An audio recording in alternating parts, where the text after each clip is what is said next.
Families, welcome back once again. Thank you so much for clicking on this video. This video is just a quick update from Burkina Faso. It was breaking news yesterday, but before then I want you to listen to this video that I kept since 2nd of February, because that's the date I work on it. Something happened in January concerning a gentleman called Alain Traore, who was taken in Ivory Coast, Cote d'Ivoire. The government of Cote d'Ivoire said they have taken him because of so and so reasons, but they do not inform the government of Burkina Faso. There was rumors on social media. The government asked for the Ivorian government to confirm it. They refused. That was the time I got my hand on this video when a journalist asked one of the ministers what is going on with Alain Traore. Families, please listen to this short news and I'll be back with the breaking news. It will make sense. Thank you for your time. In Ivory Coast. See forabidjan.net. Alain Traore, also known as Alain Faso, has been missing in Côte d'Ivoire for several days. According to the latest information, he has been arrested for espionage. Can you confirm this? And tell us more, Minister. Thank you.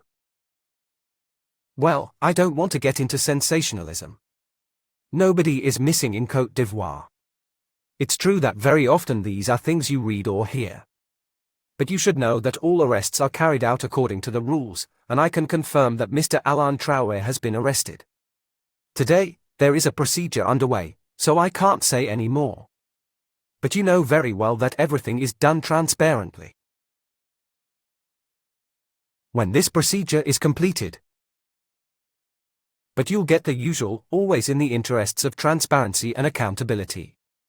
A statement from the public prosecutor. So for the moment, yes, he's not missing. I have not been duly arrested, because there are certainly things he is accused of. So let's wait for the prosecutor's statement once the proceedings have reached their conclusion. In any case, I can assure you that people don't disappear in Côte d'Ivoire. There's no forced abduction. There's no summit execution, there's no torture, none of that. Can remain in the fantasy of certain people who don't know that things have changed, that we are respectful of human rights, that we are respectful of procedures. Maybe that's true, but it's not the same country, it's not the same era. Bonjour monsieur le working gentleman. Minister, my question is about Burkina refugees. In the north of our country, I'd like to know the current situation. Thank you. First of all, it's the head of state who appoints, not me. I note that you are pleased with the appointment of Mr. Alassane. I imagine that many others are too, but it's a decision by the head of state. As for the Burkina refugees, you know that insecurity continues in certain regions. From our neighboring countries, the influx of refugees was caused by another country. Côte d'Ivoire remains a host country, and we welcome them. We hope that the security situation in their country will be resolved very quickly, so that these people can return, you know. Home is always a better place, and I can assure you that these people all dream of returning home, so we're praying that conditions will allow it. And we can assure you that they will return of their own free will. Thank you so much, families, for listening. I shared a bit of that video before, I must confess, but then it was concerning the refugees, the Burkina refugees in Ivory Coast, the treatment and everything that was going on. So I added a bit to a video. I still thought, let me keep it because it wasn't making sense. The part of concerning our brother Alain Traore, that is no more with us now, according to the news you are about to hear.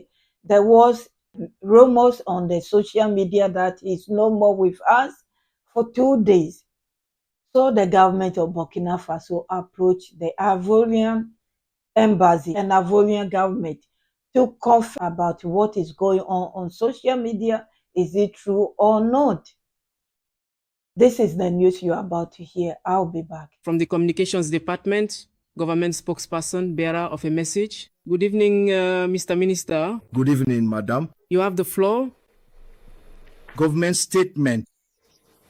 The government of Burkina Faso has learned with shock and deep indignation of the death under unclear circumstances of our compatriot Alain Christoph Traore, also known as Alain Faso.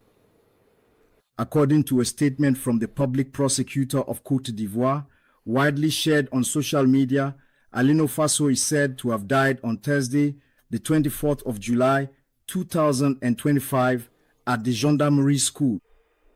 Since the publication yesterday of information regarding this tragic loss, the government has remained mobilized and attentive to the development of the situation. It is noted that up to this very moment, no official notification has been made to him by the Ivorian authorities regarding the death in custody of our compatriot.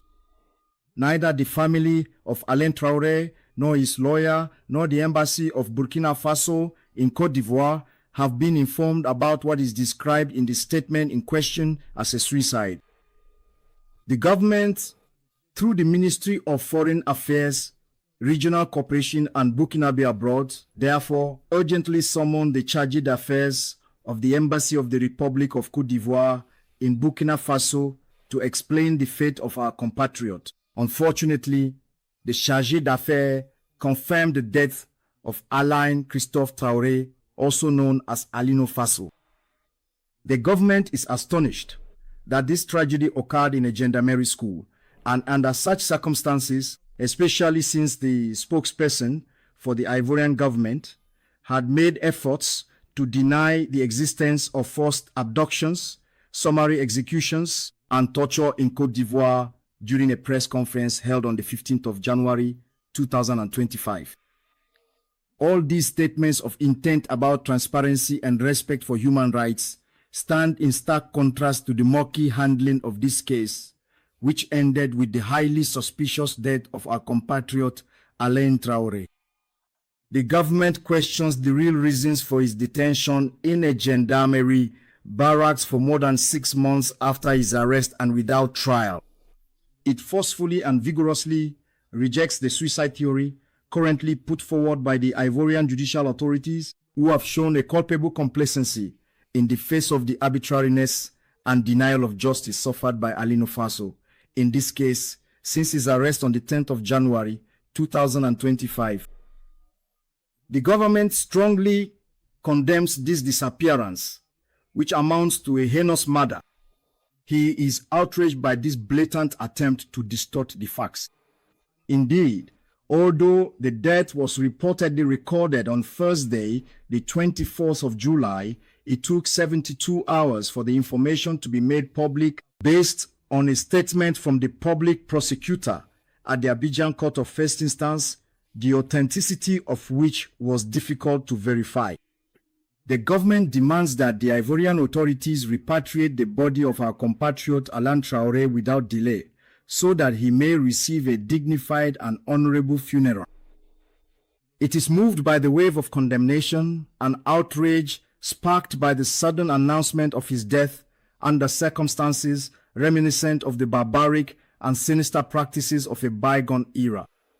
It understands all the emotion this stirs, given the stature of the man and his commitment to humanitarian causes, but calls for calm and restraint. The government calls on the Ivorian authorities to uphold the demand for truth and justice for Alain Christoph Traore, whose tragic death leaves a grieving family in immeasurable pain and millions of our compatriots outraged and speechless, given the man's civic commitment. The government assures that it remains fully engaged with this case concerning the detention and death of our compatriot, and calls on the state of Côte d'Ivoire, as well as the Ivorian government, for complete transparency in handling this matter. The government remains committed to following this case until the full truth is revealed. He honors the memory of a man of goodwill who lived his life in service to others and who found in altruism his entire reason for living and dying, in order to build a more fraternal world. The death of Alassane Ouattara will not go unpunished. We sincerely thank you very much, Mr. Minister, for your presence here today. Stay with us for the rest of the broadcast. We are now confirming the deeply saddening news regarding the passing of Alassane Ouattara. This significant development has just been announced and is a somber moment for many. The news of Alassane Ouattara's passing marks a profound loss, and we are bringing you this update with a heavy heart, acknowledging the impact and legacy left behind by this individual. Thank you so much, families. This is what happened. So they kept this gentleman in Ivory Coast, wherever they kept him. The government was pleading, the Burkina Faso government was pleading, they should bring him back. Or if they think he's at wrong, they should go to court. They will help him to go through it. And if he's at fault, they can jail him. And as you can tell, I hold on to that video from February. They've got him in January, and they haven't given any concrete information about this gentleman. It's not that the government of Burkina Faso is not trying. They have been trying. Any case involved Ivory Coast, anything, they will mention his name. They kept quiet till now that they are saying he did the unthinkable to himself. And as you heard already, the government want answers. What really happened? Because they don't believe them what they are saying. If it is true, why don't they tell them 2 days ago? Why would they have to force them to come out to give a statement? I am sensing that they will be closing their embassy in Ouagadougou. If they do so, they are right to do so. I'm thinking they have now got to the point of no return, because Ivorian government has proven themselves over and over again that they don't like their neighbors. They don't like that these leaders are taking their independence. No, he wants to be the house one. I have been warned, family, so I'll be using terms now. It is sad. My condolences to the family. May his soul rest in peace, because he was fighting for justice. He was fighting the government of Ivory Coast. I'm sure he knows some secrets about them, what they are doing, and that's why they kept him there. And now they will not even bring him out to talk. They end him totally. Anyway, it's just a quick update that I want to share with you. If you are French and you know anything about this gentleman, I'll put his picture there. Please let us know, because I don't know more about him. I recently started following them, translating their videos to know what is going on. But no one deserves for something like this to happen. There was one video their families came out crying. They just want to talk to him. They refused. They didn't want them to talk to him before this happened. I will leave you here, families. My VIPs, my kings and queens, my returning families. Thank you so much for your support, your encouragement, sharing the videos, liking the video. Thank you so much. I'll be back with a quick update from Mali soon. Thank you. Have a wonderful day, and I hope to see you again soon. Thank you so much. Have a great day and stay blessed. Bye-bye.